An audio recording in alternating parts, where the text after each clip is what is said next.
Remy is a French oil painting tradesman. He lives a normal life with his wife Lucille and 2 children. One day, while playing with the kids, Remy sinks into the chair. He quickly gets up, but the strange occurrence remains on his mind for a long time. Starting that day, he experiences similar occurrences frequently. He sinks deep into the couch and even his own bed before quickly pulling himself back up. Because there is no plausible explanation, he assumes it is all in his head and ignores it. One afternoon, Remy is in the studio with the kids. He forgets to close the tap, which results in the entire studio being flooded. The simple mistake costs him his entire fortune and ruins his career. While trying to retrieve the remaining good paintings, he again sinks into the floor. This time, he is unable to pull himself up and ends up in a lake somewhere in another world. Apparently, this world has 3 suns. Soon, a group of tribesmen notice his presence and run towards him. A terrified Remy walks backward and is pulled back into the water. In the following moment, he is back in his world, being dragged out of the studio by a friend.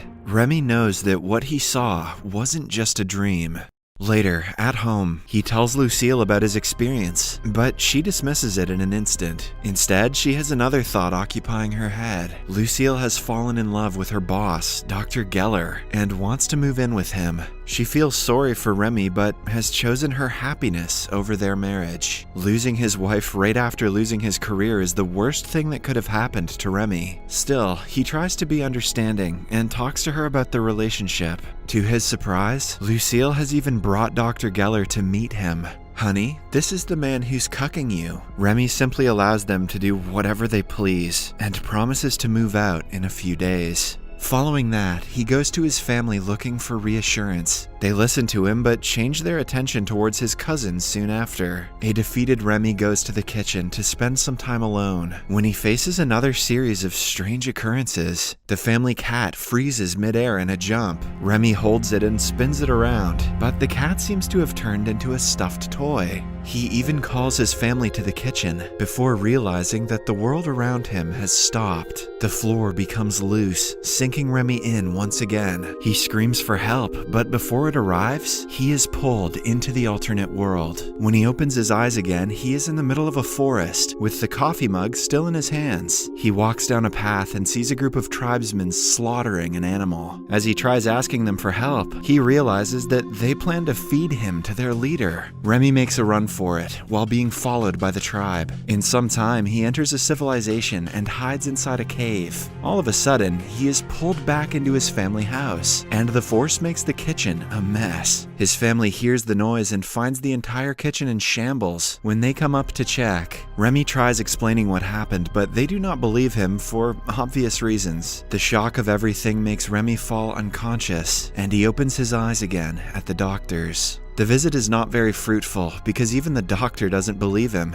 The following day, Remy goes to his studio, where his landlord, insurance agent, and clients have gathered to talk to him about different payments he owes. Suddenly, they stop talking and moving abruptly. Before Remy knows it, he is sinking down into the floor yet again. He tries to stop himself, but it doesn't work, and he ends up in the alternate world for the 3rd time. He comes out of a basket on top of a tree as the tribesmen look at him in appreciation. His appearance seems to be something everyone was looking forward to, as the crowd erupts into cheers as soon as they see him. They expect him to fly down from the tree, but Remy falls to his face instead.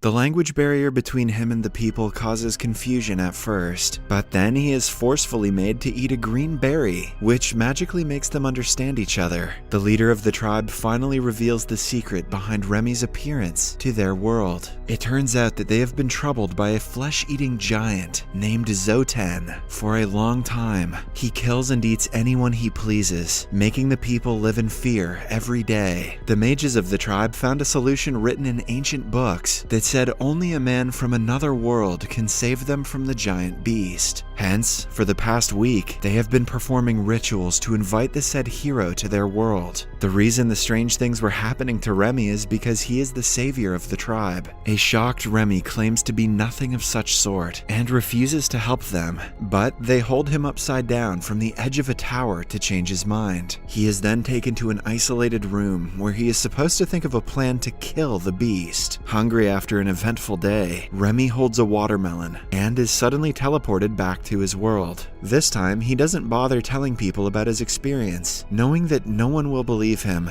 Instead, he goes to a library to investigate the situation further. The internet shows no answer to his problems, so he instead resorts to drinking a lot of protein to gain muscles and fight Zoten. In the following scene, he is back in the alternate world with renewed confidence. This is Remy's only chance to prove his worth, and he doesn't want to lose it. The tribe gives him a special sword before asking him for advice on how to get rid of Zoten. Remy tells them to move to a new village, promising to protect them on the journey. The villagers are scared, bound by a superstition that says that anyone who crosses the border will be struck by lightning. Remy proves them wrong by crossing the border first and encourages them to do the same. This makes the tribe believe that he is definitely their savior. After walking for a few hours in search of a new place, they come across two of Zoten's men. The duo warns Remy to return to the village, but he fights them using his newly learned but surprisingly good fencing skills. He manages to kill one of the soldiers while the other flees to his leader. When everything calms down, the people start clearing up the dead body. When asked where they are taking it, Remy finds out that they plan to cook and eat it. Disturbed by the strange tradition, he orders them to stop immediately, and since the tribe doesn't want to anger their savior, they decide to do as told. A while later, a group of people reveals that Zoten is planning an attack on the tribe, and a war is about to take place. When Remy is back in the real world, he starts reading books on war tactics and history. He does research about battle formations, governance, and many more things to prepare. After finding out that the most important factor is a motivated troop, Remy gives a speech to the tribe the next time he meets them. With a little encouragement, the people are ready to fight for themselves and their families. One day, Remy decides to stay with the tribe and spends the night surrounded by women. They are all ready to do anything to please him.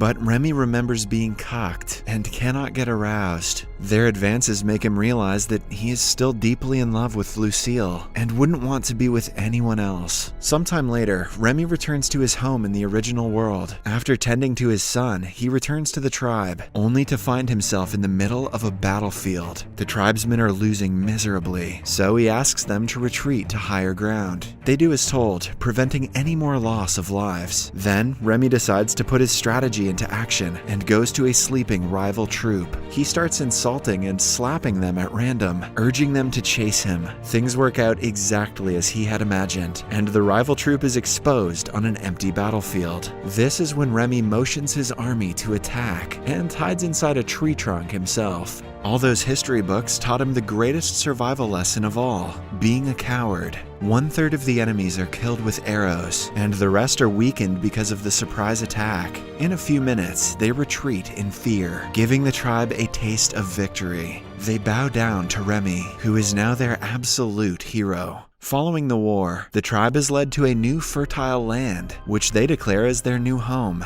Remy becomes the emperor and uses the knowledge of his world to make the village a better place. Soon, they make one progress after another and establish themselves as a modern civilization. Remy is revered as a god and is given many concubines to sleep with. During his stay in this world, he even paints a Mona Lisa-styled portrait of his favorite mistress. 6 months pass in a similar fashion, and being the emperor changes Remy as a person. Earlier, he used to be intimidated by Lucille's boyfriend Geller, but with the recent change in his behavior, Geller is now the one intimidated by Remy. When they get into a fight because of their differences, Remy is quick to shut him out. It gives him a sense of satisfaction that the man he once lost to is scared of him. As time passes, Remy's achievements turn him into an arrogant man. He treats his people like servants, letting the success get to his head. The people of the village quietly follow his orders for a few months, but start to revolt as time passes. When Remy gets a hint of this, he goes to his subjects to talk about the problem. They claim that they are overworked and paid less just for the sake of his amusement. The village doesn't need more fancy palaces. Instead, the emperor must make efforts to make people's lives better. Remy tries negotiating with the rebels, but it doesn't work. Having had enough, they capture him and kick him him out of the village altogether. Upon returning to the real world, Remy goes to a friend, asking for help to reopen his studio. He is now evidently more humble than he was when he was an emperor. His life gets back on track as he develops a romantic relationship with a client named Delphine. They start to date, but just when she leans in to kiss him for the first time, Remy is pulled back into the alternate world. The tribe has called for him again, asking him to kill Zoten to fulfill the prophecy. Although Remy doesn't want to get involved, he is led into a cave with the beast. A brief fight later, he is about to be killed, but just then, he throws a sphere in a random direction and manages to kill Zoten.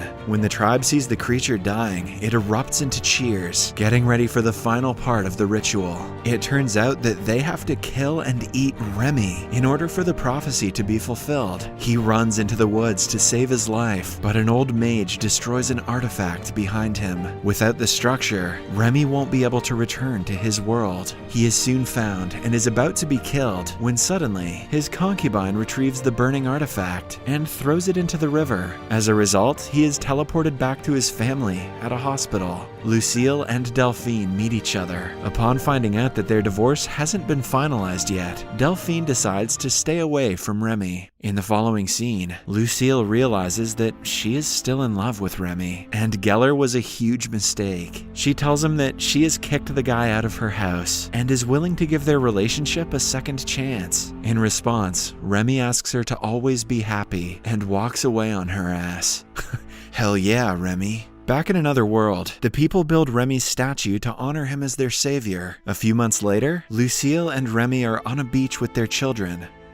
Enjoying their life as a family. The final scene shows Remy watching the TV and finding out that his painting of the Mona Lisa has been found at an archaeological site. However, historians think that it was made by a 10-year-old Da Vinci because the portrait is mediocre.